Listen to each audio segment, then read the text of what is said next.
Well, it's Thursday, the 18th of July. 9 races on the inside track at Turffontein this afternoon. Who better to have than Daryl Marie, because it's a bit of a tricky card, this one. And we do start off here with race number 1, which is a 4 Racing Welcomes You. It is a work rider's maiden plate, and they are racing here over 1,600 meters. As far as those changes are concerned, none yet, but please just check your scratchings, etc., card changes, before they run here at race number 1 at 12:15. Right, so the betting has a number 6, Duchess of Seville, at around 21 to 10, 3 to 1, the 1 American Rebel, the son of Rebel King. The third favourite currently number 2, Breath of Magic, at 33 to 10, and then Ambitious Lady at 6 to 1. Now, Daryl and I have just chatted briefly off air, and we agree. I think the betting might be wrong, Daryl. Let's hope so. Yeah, let's hope so, yeah. Yeah, thanks for assisting us once again today. First race, I think the value has to be with the 2-year-old, number 9, the Cane Train. I'll tell you why. In his last start, his first run as a gelding, he actually raced against winners on that occasion. And a horse that finished right alongside him is a horse called Zipline. Now, Zipline has subsequently run second behind Mount Pinatubo and beaten Legend of Arthur. Well, there we go. So, I think if he's ridden with more restraint, and you know, Tom Nkumi is a bit of a patient work rider. Yep. If he gets him to settle, I think he could be the one to beat. In saying that, it is a very tricky race. There are several others with chances, but at 10 to 1, I'll be having an each way nibble, the Cane Train. We certainly agree there. Number 9, the Cane Train, best form in the race, that's for sure. Thomas gets the ride. Of course, as Daryl's saying, you have to beat American Rebel, Duchess of Seville, and Breath of Magic, for instance. But the each-way play in race number 1, the Cane Train. Have a look at the form lines. Daryl's onto something at around 11 to 1. Certainly a good start if this one wins or even runs a place. Race number 2 is a maiden plate fillies and mares. They're racing over 1450. This is the first leg of the bipod this afternoon. And while we have a few very well-bred individuals here, particularly number 9, Komiki Storm. There's your hint to the relations of this horse. And number 7, Flying Helper, also very nicely bred daughter of Vercingetorix. Again, Daryl and I have chatted off air, but Daryl, well-bred first-timers, but other horses that have some form. So how are we going to play the first leg of the bipod? Yeah. You know, Lal, the fact that Komiki Storm has been nominated for the end of the month in the Grade 1 Tequini must give you some confidence in that she's well above average. In saying that, she's making her debut against some horses with form and experience. So would I be surprised to see her making a winning debut? Absolutely not. I'd love to see her win on debut. Because we want to see champions, and maybe the lightning has struck twice over here. Maybe she can achieve half of what her brother did. So let's see how she goes. I've backed her up obviously with number 1, Mary Reed. Now let's see how the form line goes in the first race with Mr. Crawford's horse. What is it? Duchess of Seville. Duchess of Seville. She represents the same form line. But besides that, we can touch on the fact that Do It With Diamonds came out and ran second in her handicap debut. And there was a horse trained by Tyron Zaki who actually finished 4 lengths behind Mary Reed. She came out and placed. Autumn Bar. 2 places, 2 runners. 2 runners, 2 places, yeah. So let's see how she goes. I have a little bit of a reservation with Mary Reed on a shorter run-in. It looks like she does take some time to unwind. And then the other obvious selection is Jilted. I think ridden with a bit more patience, she could get into the frame. But Komiki Storm, you know, Tony Peters got a line with Do It With Diamonds. If they're confident she can make a winning debut, we can certainly see her winning. All right, but as you can see here, Daryl has gone 1 and 9. Of course, number 9, Komiki Sister, makes her debut. Never easy to win on debut, no matter how good you are. So Daryl is backing it up with number 1. And just watch the betting number 7 as well. Nicely bred, but 1 and 9 should get you through the first leg of the bipod. You can see Daryl's bipod up on screen there. 300 Rand to spend. And the off time there for race number 2, 12:50 out at the Big T this afternoon. Race number 3 this afternoon gets underway 13:25, graduation plate, 1,600 meters, and the first leg of the PA. Now, if you've ever seen a match race, if it is even a match race, this would be it. William Iron Arm, strong favourite here, weighted to romp home here for Tony Peter. The obvious danger here is number 3, Greeting My Master. Certainly is improving hand over fist. And it does seem to stop to me, but to stop right there for me. But Daryl, is the 3 going to give the 1 a go, or is it deeper than that? Lala, I don't think there should be such a discrepancy in the market. The one 5 to 10 and the other one 22 to 10. I think they should be closer in the bidding. On ratings alone, I mean, William Iron Arm deserves to be 5 to 10. And probably the horse to beat. He's 13 pounds better off with Greeting My Master. So the betting's right according to the ratings, Yes. but I don't believe it's a one-horse race. You know, Greeting My Master, 2 lovely efforts on the high felt in his penultimate start behind Mastership, met interference. Last time behind Lamu Hall, they Very good pulled run, the last well one. clear of the balance of the field. This time round, he's having his peak run on the high felt. He finally cracks a draw, so he won't have to be exerted or to be pushed to get into a decent position. So I respect his chances. But William Iron Arm, you know, in his penultimate start, he raced in the Grade 1 Daily News. Last time out, a cracking effort behind Joker, man. On ratings slung in. Horse to beat on ratings, but you have to have healthy respect for Greeting My Master. So 1 from 3 in that order. Cracking race to watch. Absolutely, 1 from 3, agreement there, and the preference is for the 1, but the 3 is up and coming, and certainly ran a very good race last time, says Daryl.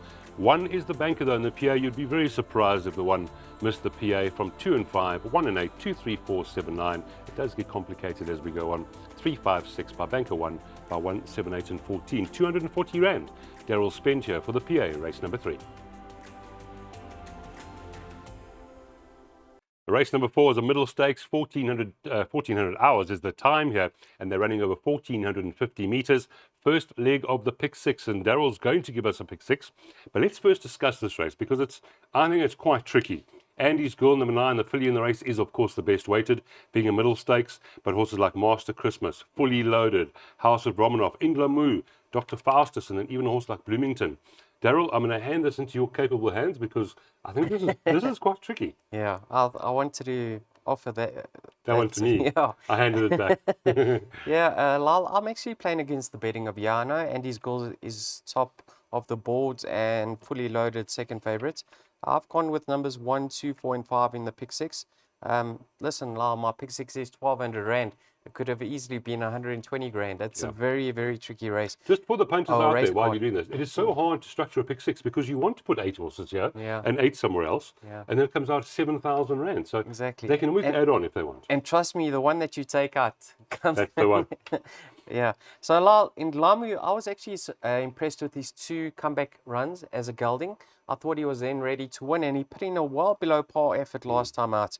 If you're willing to excuse him for that run, I make him a huge run over here. Obviously, Joker Man's come out and franked that form.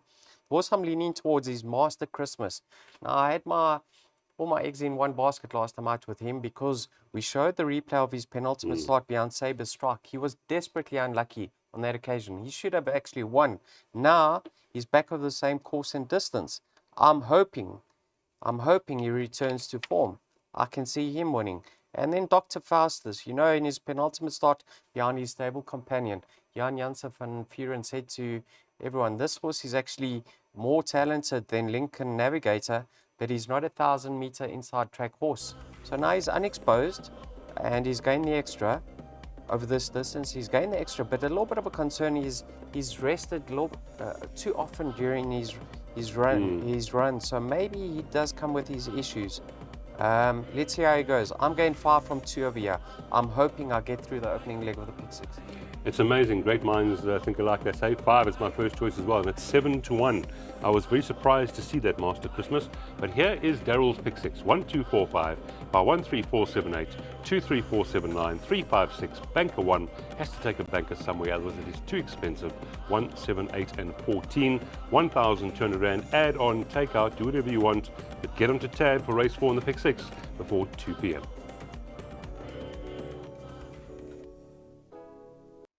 Race number 5 is a merit-rated 80 handicap, 1,450 meters. First leg of our jackpot 1 being 9 races on the card. Your betting has number 3 Turbo Power, 33 to 10, 7 to 2, number 4 Golden Pavilion, the 1 horse Fostanova, 3.75, 11 to 2 about number 2 Run for Cover. It's got an open field for it. And number 6 Putin's Promise, by the way, is a scratching the old man. Maybe deserves to get a bit of a rest, Daryl. So now with the scratching, 10 runners. Again, I thought it was very tricky, but I won't leave you in the dark. I thought 1, 4, 8, and 3, but I really, there are probably more chances than that. It's not easy. I went 1, 8. Ah, there we go. And I got 3 and 4 in all my perms. So we haven't discussed this off air, and we have the same numbers. Yeah, great. That's great Good. news because you have put in the work yourself. So thanks for that, Lyle. No problem. Yeah, number 1, Fostanova. You know, last time out they brought him right back in trip and they put a set of blinkers on. He improved. But if you watch that race carefully, he got into the race very late on that occasion. So I love the fact that he's been stepped up to 1450. I think this track and trip with the blinkers on is going to be ideal for him. He does have a hefty weight to shoulders, so that's a little bit of a concern. But I think this is the ideal race for him. Fast Duty. Unfortunate in his penultimate start. You can see prior to that he's finished right up alongside the winners, and he's slowly come down in the ratings. I think Marco will suit this horse. He's never actually ridden him in a race, but he needs a quiet ride, and Marco's very capable of that. You can see what he does with Golden Aspen. He needs a similar ride. Maybe he can weave a passage through his opposition over here and produce him at the right time. And you know, Marco and Mr. Pettigrew go back a long way. Yeah, dude. So I'm sure he's itching to boot one home for Mr. Pettigrew. I see Paul Marx's colours. So that's nice. Yeah. Yeah, that's nice to see.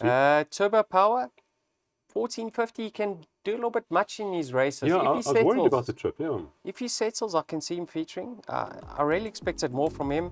Golden Pavilion, lovely run last time out. He bounced back to good form. And then Thumby, I'm just putting a line through his last start. He raced terribly wide. I know he's capable, this horse. So I wouldn't be surprised to see him win, but he's a little bit inconsistent. Okay, so you're pretty wide, and I think we both agree that Fast Duty is probably the value here again. So we're finding some decent. That's about 7 or 8 to 1 is number 8 Fast Duty, maybe a bit of each way. But here is Daryl's jackpot: 13478 by 23479 by 356 by Banker 1, 75 Rand the cost there, and that is jackpot 1, 1,450 meters, and the time to jot down there 14:35. Race number 6, Fillies and Mares handicap 86. It is a 1,600 meter event, and the scratching is number 5 Regal Daughter. Betting number 3 Happy Mo around 28 to 10, 33 to 10 about number 2 Miss Hannigan, 9 Zenobia's Gold, 4 to 1. It's very open. 9 to 2 the 7 Alphabetti. Very open race here. Although there are only 8 of them, how many can win? I went as many as 5. I would have loved to have gone all of them. Yeah. You know, Jonathan Nassif last time out in the post-race interview, he said Miss Hannigan was a racing certainty. I had actually gone for Andy's Girl. Yeah. You know, I wouldn't be surprised to see her win again and him say the exact same words. Well, maybe we should phone him before it runs. But I think stretched over a mile with the hefty weight, it's not going to be given to her on a plateau here. I'll give her a winning chance, most certainly. I just have added others in over here, Lyle. Yes, she's gone up quite a few points in the last 2 runs, as you I don't know if Dennis is back there or if Samanga chose the ride on Zenobia's Gold. I mean, he's booted her home to victory in the last 2 starts, so not exactly sure what that situation is. I don't know, did you touch on the form update for Zenobia's Gold? I didn't. It won. It beat across the pond. It's gone up to 55.5 kilograms. New merit rating of 79. So thank you. Zenobia's Gold was a winner on the 13th. Did beat across the pond at Turffontein. Yeah. The filly that catches my RVA is Alphabetti. Now, she's really plummeted in the ratings. She's having her debut run for a new yard.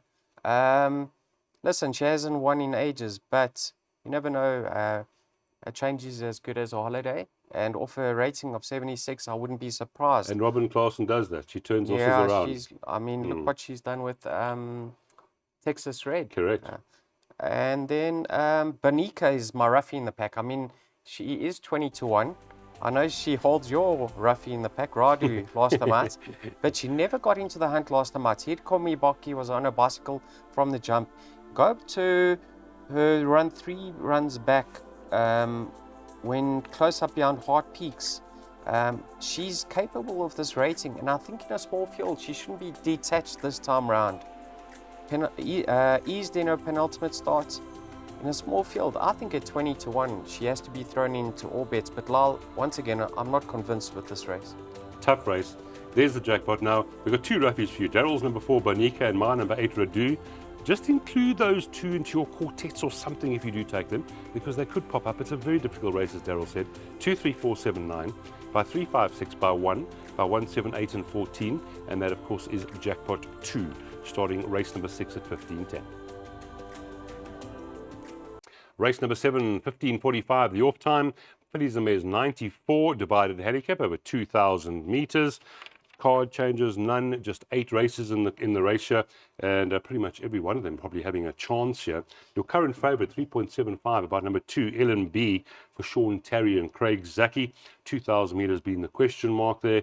Second favourite, by the way, is number 5, Rani of Couture, 9-2. But there are quite a few turnarounds and form lines here, and that's why Daryl's going to help us. I know we like similar horses here, but again, because of the weight turnarounds, etc., it's not easy, Daryl. Yeah, Lal. LMB, I've got my doubts over the distance, so I've excluded her, but she's in good form. You know, Rani of Couture, last time out, Raymond rode a beautiful race. He put her to bed right at the back of the field, and she sliced through them like a hot knife through butter, and she won a little bit easier than this margin suggests. Based on that, I think she will appreciate the step up in trip. And, you know, it's a small field, so she shouldn't have too much ground to make up. Even if she's ridden patiently. So I like her chances. In the very same race was Say It With Roses. Now, she's a lovely filly. She's having her peak run, right? Also love the 2000, and she's 1.5 kilos better off with Rani of Couture. So I like the 2 young fillies' chances of here. But go to Say It With Roses penultimate start behind Special Charm. A filly like I Am Regal actually should reverse the form. She's 2 kilograms better off for a neck beating. But then again, Say It With Roses was returning from a rest, and she's got more scope for improvement. But so I'm going in order, well, not in order. Numbers 5 and 6 to fight it out. Respect for the 3 and a few others over here, but I'm hoping the younger fillies come to the fore. Again, we're actually quite similar because I'm sort of 6 and 5 on the 2, and you pointed out that form line with I Am Regal, so I can see why you've included that one. And here is the pick 3 for Daryl, the final pick 3, 3, 5, 6 by Banker 1. Can't wait to see who this one is. It's featuring everywhere, 1, 7, 8, and 14, and that's for 12 Rand, the final pick 3 this afternoon out of Turffontein. Race 8, another Fillies and Mares 74 divided handicap, 1,200 meters the time or the distance here for the penultimate race on the card. You can put earmuffs on number 8, Canford Rose. 11 runners at this stage carded for the race. Again, not the easiest race in the world, and I'm going to salute Daryl because he's found a banker in this tricky race. Avon Toast, number 1, 3.75, joint favourite with number 2, Springer. Both of them 3.75. Number 3, Tio Toriati, 6-1, 13-2, Gilda Grey, and so on. It's open, as it says, Fillies and Mares 74. But Daryl, you like a bit of Avon Toast, and it looks like she's coming back to form. You know, Lyle, Joe Soma had a few nice runners that day out at the Vaal, and she was, I think, the first of them that he saddled, and she won. And Mr. Soma came up on air, and he said, listen, yeah, she caught me by surprise. I was of the opinion that she would need the run. But if you watch that replay, I mean, Striker put her to bed beautifully at the back of the field. Going through the 300, he actually took it easy on her. She got there so quickly, and he just sat on her, and I thought that was a lovely one by her. Maybe she's always been highly thought of. Yes, and I think that little rest maybe just benefited her. It was what she needed, just to strengthen up and mature a bit. And I liked what I saw on that occasion. Now, if she was in need of that start and she's come on with that run under her belt, I think she could go back to back. And in that race, she beat the boys. It was open company. The second, the third, the fourth, the fifth, the seventh, they've all placed since then. I know at first glance, you'll look in the computer form and it says 1 from 9. But there's so many places. And the winner that did win from there happened to be Clarkson. Back against her own sex. I don't think it's a one-horse race. It's a fillies and mares handicap. I have respect for others, but because of the cost of my perms, I've decided to bank her. I respect Canford Rose. Now, this filly's come down a lot in the ratings, from an 82 right down to a 64. She's by Canford Cliffs out of a dynasty mare. She could appreciate being stepped up in trip. Feeling groovy could go in. Have a party has to be included. If you ignore Angel's Wish last run, she might be a factor over here. But you know what? It's duck or no dinner for me. You've got to take a chance. Yeah. You've got to take a stand somewhere. So Evo on Toast is Daryl's chance. And as you said, it's a tough race, but there are no standout bankers here. So that's the one. Race 8, Evo on Toast. Have a go there for a win. And the time there, 16:20, 2,000 meters. The final race is a merit-rated 86 handicap, 1,800 meters being the trip here. You can see it's a tricky race when you see the favorite sitting there at 11-2. So quite an open event. Number 3 player has been scratched. And Daryl, we were just chatting before we started here off air. We actually got different numbers, and that's how hard this race is. So we're going to go with you because there's so many chances here. There are. You know, what's interesting over here, Gavin rode Clarkson to victory last time out. It was a smooth victory. He has taken the ride on King's Express. Now, you know, King's Express a few runs back, Lyle, he tried the 1,800, but those were his 2 starts after a rest. So maybe he was in need of them. His last start, he stayed on in the latter stages, which indicates he probably is going to appreciate being stepped up to the 1,800. He's got a 1 draw. Gavin's riding with a lot of confidence. He's a natural inclusion over here. He has to go into all bets. Champion Warrior. Just put a line through his last start. Everything went wrong in running. Now, he's been stepped up in distance, and his second dam, there's a lot of stamina coming through over there. So maybe, just maybe, this is the distance he's been looking for. And I'm sure Stevie Donahoe or Hugh? Is it Donahoe. Donahoe, I think. would love to break the ice for his mate over here, Joe D'Amato. So I've included him. A horse that I think could run a cracker, Lyle, is Tamarisk Tree. I loved his return on the Highveld victory. You know, he quickened up smartly. And then last time out, he was a bit too far out of his ground. But I watched the race. He ran all the way down, all the way to the line. He's having his peak run over here.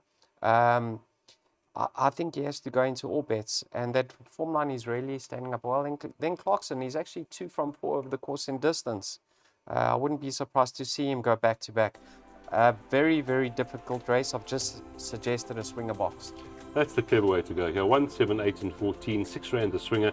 You can take a quartet, choose one of Daryl's numbers or 2 of them, double float them, try and catch that quartet because it should pay in the final race.